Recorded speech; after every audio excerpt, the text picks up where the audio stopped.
just a bit after the conversation. Later on, kidogo later on. So stick around for that banger.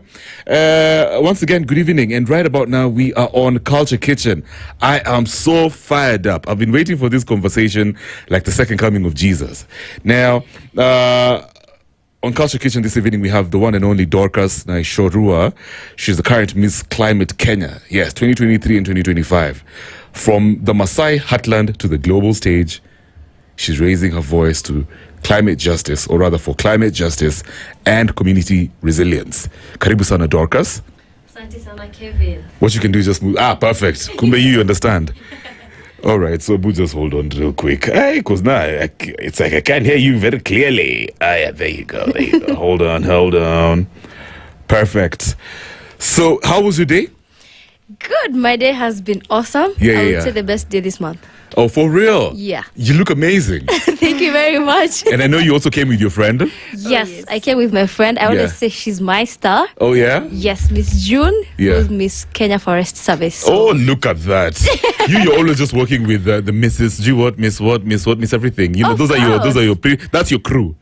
Of course, if you want to be a star, you have to work with stars. I love that. Karibu sana, June. Thank you so much, Kevin. I like that. So, real quick, Dorcas. Maybe, okay, obviously I give guys your titles, but we can get down to the details. Let me know exactly what inspires you to do what you do. And I also mentioned the global stage. You can tell Kenyans some of the places that you've been globally when it comes to advocating for climate change. Twende kazi. Yeah. So which one do I start with? Everywhere, anywhere.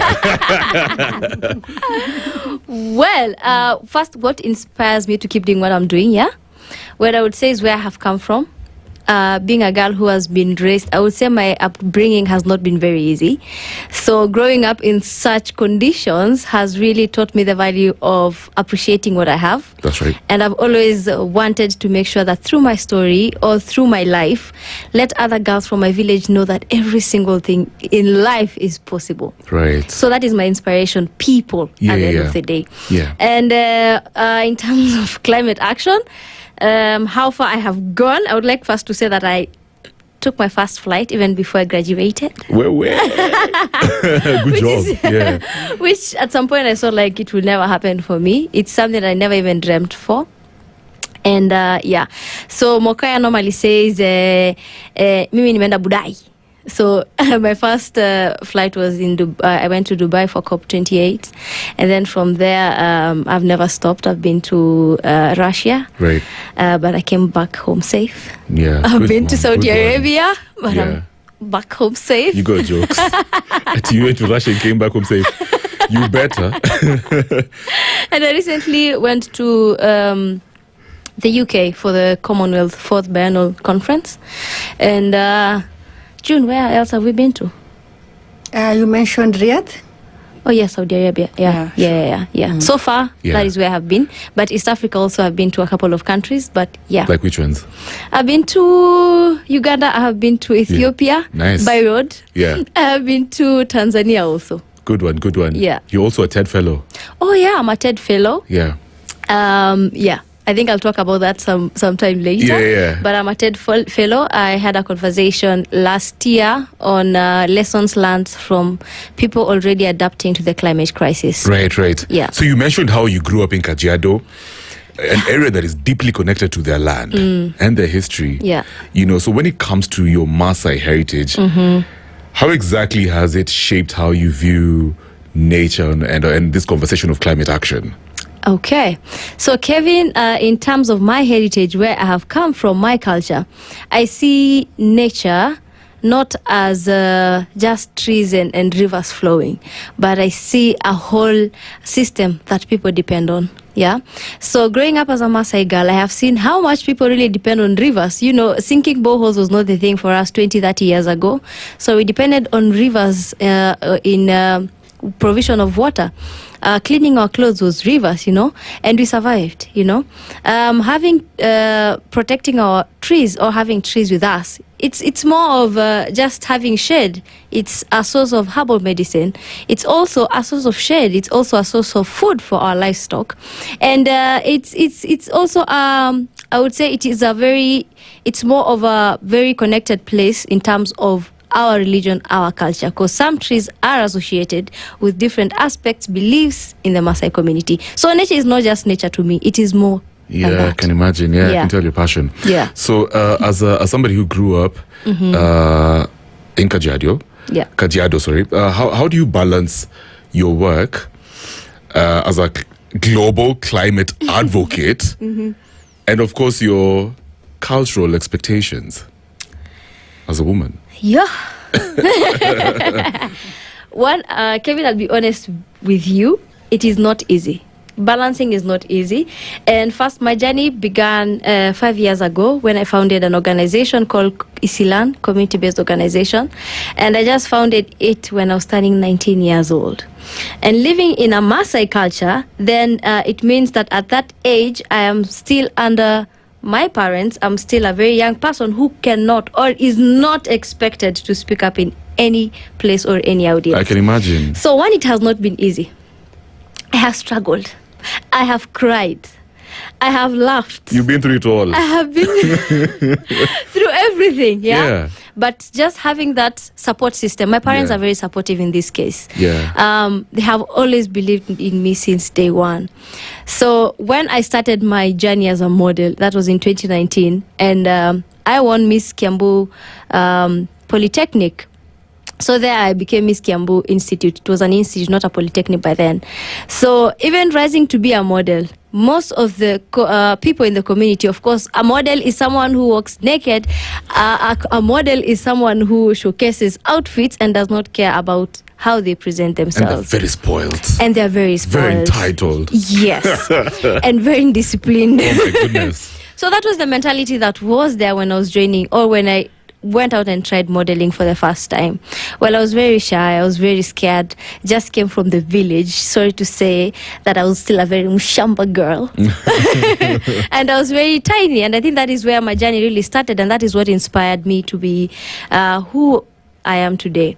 Yeah. So starting that journey at that point, imagine starting a career at that foot, difficult, where the community does not appreciate you at that level. Yeah. So growing up from 19, 20 years, 21, it was difficult. But having a community that really appreciates and values and understands the kind of power that I have with me has been my pillar.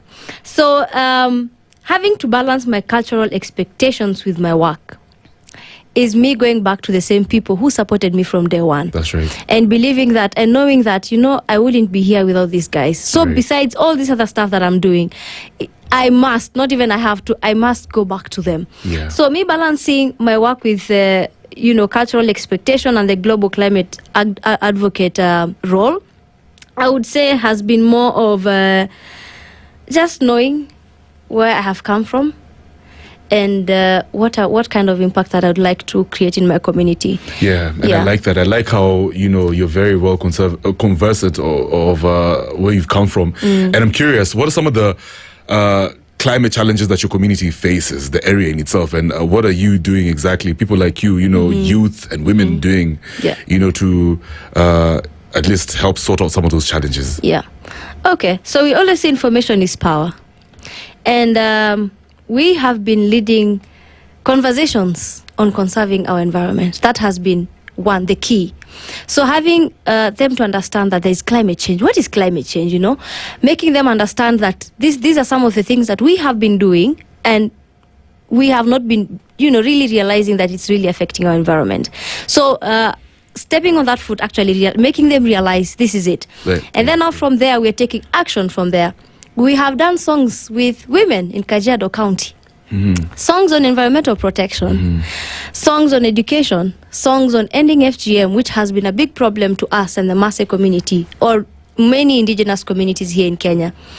So writing songs, letting them write. We don't write. I don't write songs. Oh. They write the songs. Oh, interesting. We go in studio and they sing. They sing? Yes. You don't want to sing them? No, I sing with them, but I like it. Okay, I like it when they do it. Okay, so perfect. we've done 5 songs with women who have undergone FGM and early marriage. So looking down, you realize that there is a connection between all these cultural malpractices with climate. Right. So them speaking about it has been something that we've been doing.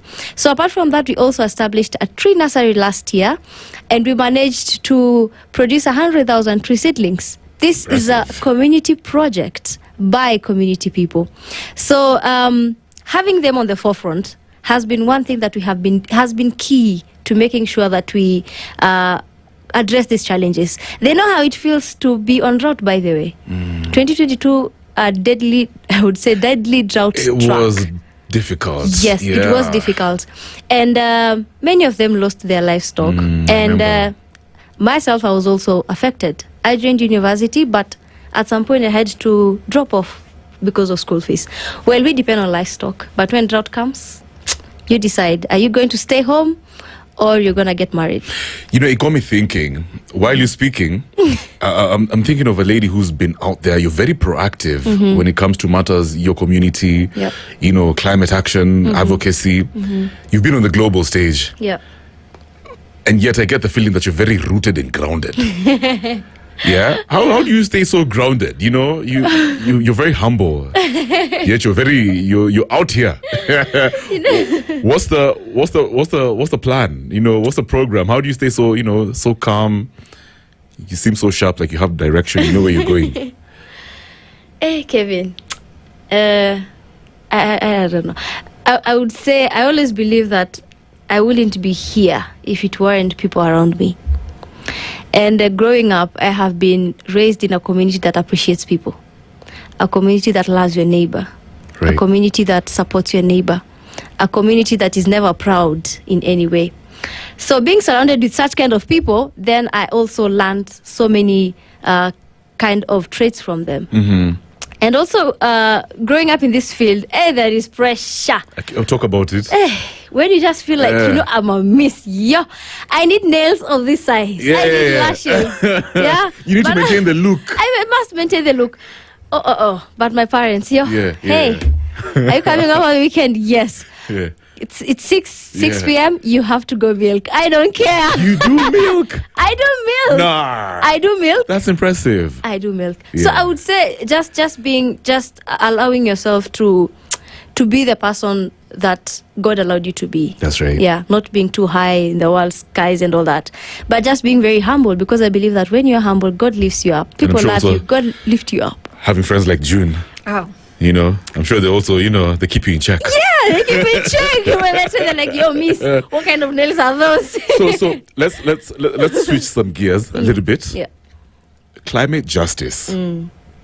What does it really mean in the context of your community, the pastoralist community, and obviously for Kenyans in this day and age? What does it really mean? Because, you know, it's interesting. I was reading an article just the other day on one of the dailies, and they're talking about this new thing called climate anxiety and climate migration, where people literally have to even migrate all the way from far-flung areas that are affected by extreme weather conditions, you know, due to survival. You know, they have to move and go to other cities. So when we're talking about climate justice, what does it really mean for rural and pastoral communities like yours, for example? Well, climate justice, I would say it is more, you know, when you say justice, ni kama haki, yeah? But I'm just, I'm normally grounded by one thing. I always say the pastoral community does not do harm to the environment. That is one thing. And looking at climate justice is more of, you guys are the ones destroying the climate or environment, not us. But at the end of the day, when there is a severe drought or flood, then it is us as the pastoral community who move long distances, who get attacked by wild animals on the route and routing, let's say, from Amboseli to Narok. We are the same people who get affected. So climate justice, I would say, really means a lot for the pastoral community. And sometimes I feel like it is not really served well, because we have conversations that are normally held in tables like this, round table, oval tables, mention them. But at the end of the day, they're just conversations. When they leave this door, nothing happens. No one follows up. Yeah.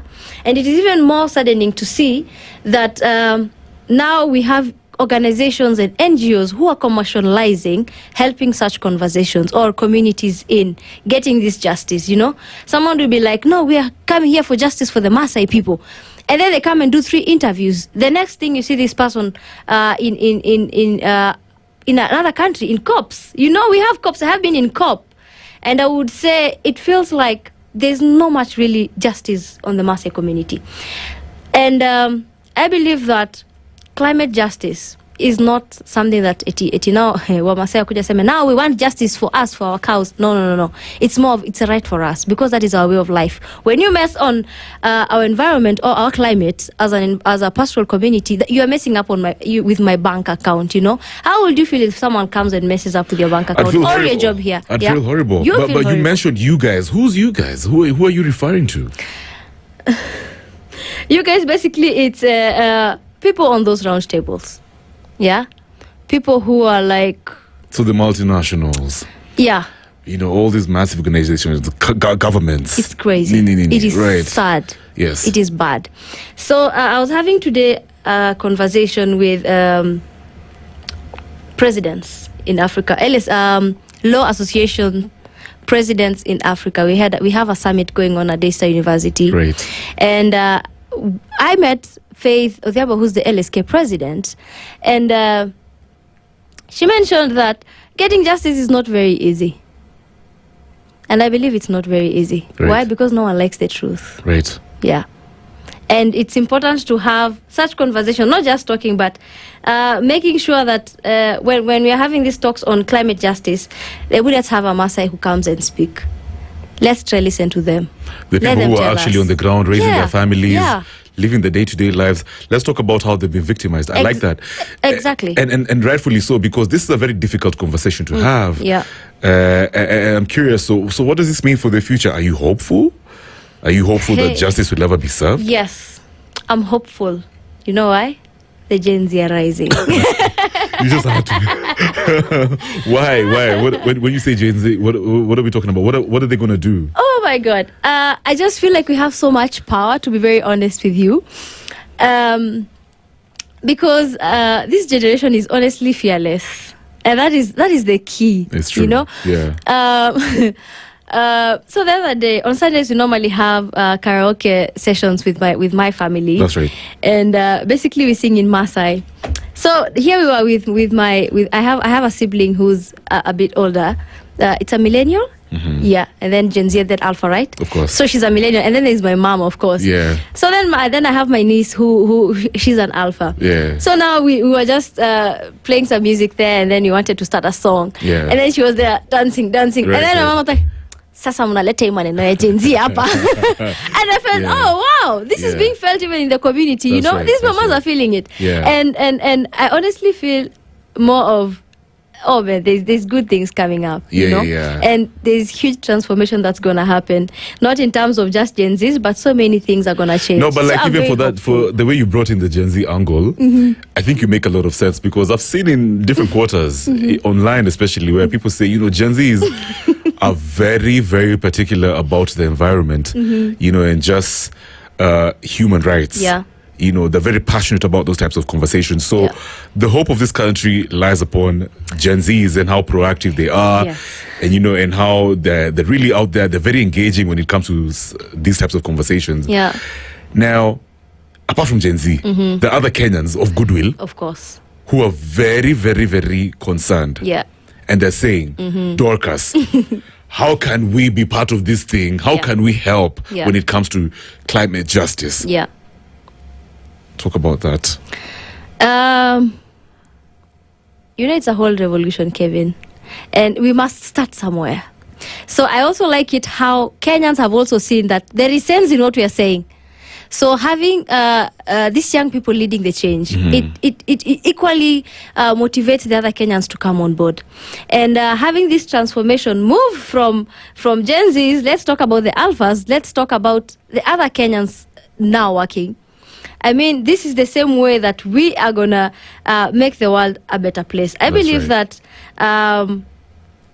you know, this communal kind of approach towards climate or environmental protection is the way to go. Yeah. We have individuals who have their personal tree nurseries. My friend June here knows much about that. We have people who are nurturing their tree nurseries at home, you know. there are families that have already adopted. Everyone who, once you get an achievement or once you do something nice or you just feel good about a particular day, your birthday, we plant a tree. These are things that it's not just about us as young people, but it is something that is sinking to people slow by slow. That's right. So I see transformation, Kevin. And I see that the world will be a better place. And with people like you, we're very, very happy because you're adding value every other day. Let's take a short break. And it's not just Gen Z, it's Gen Zote. It's Gen Zote. We're coming back in a bit, guys. That is the one, the only Dorcus Naishorua. She's the current Miss Climate Kenya 2023 and also 2025. It's all about voices from the frontline. A Maasai woman's fight for climate justice. Right now, 7:43. I've got some way back Snoop Dogg and TLC. Twende kazi. Playing the best music for hard-working Kenyans who are getting the job done. Spice up yourself.